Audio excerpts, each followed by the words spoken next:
ಸಂತೈಸುವೆನು, ಯೆರೂಸಲೇಮಿನಲ್ಲಿ ನಿಮಗೆ ದುಃಖ ಶಮನವಾಗುವುದು. ಹಲ್ಲೆಲೂಯಾ. ದೇವರ ವಾಕ್ಯ ಏನೇನಂತ ಹೇಳುತ್ತದೆ?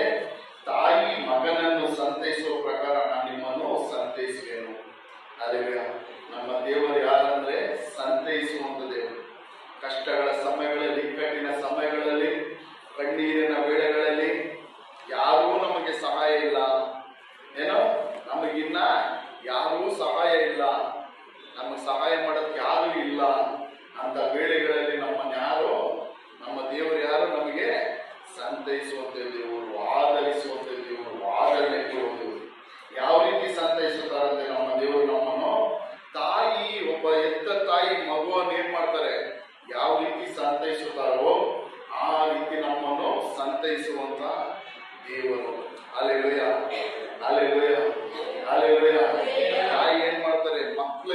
ಮಕ್ಕಳ ಮೇಲೆ ಯಾರು ಜಾಸ್ತಿ ಪ್ರೀತಿ ಇರುತ್ತೆ? ತಂದೆ ಮೇಲೆ, ತಾಯಿ ಮೇಲೆನಾ? ತಂದೆಗ ತಾಯಿಗ ಮಕ್ಕಳ ಮೇಲೆ ಜಾಸ್ತಿ ಪ್ರೀತಿ ಇರುತ್ತದೆ. ಇಬ್ಬರಿಗೆ ಇರುತ್ತೆ, ಆದ್ರೆ ಹೆಚ್ಚಾಗಿ ಯಾರಿಗೆ? ತಾಯಿ ಜಾಸ್ತಿ ಪ್ರೀತಿ. ಒಂದು ಮಾತು ಹೇಳ್ತಾರೆ, ಒಂದು ಮಕ್ಕಳು ತಂದೆ ಇಲ್ಲ ಅಂದ್ರೇನು ಬದುಕ್ಬೋದಂತೆ, ಆದ್ರೆ ತಾಯಿ ಇಲ್ಲ ಅಂದ್ರೆ ಬದುಕೋದು ತುಂಬಾ ಕಷ್ಟ. ಅಲ್ಲಿ ಹೌದಲ್ಲ, ಆ ರೀತಿ ಹೇಳ್ತಾರೆ, ಒಂದು ಮಾತು ಹೇಳ್ತಾರೆ, ಅದು ನಿಜಾನ.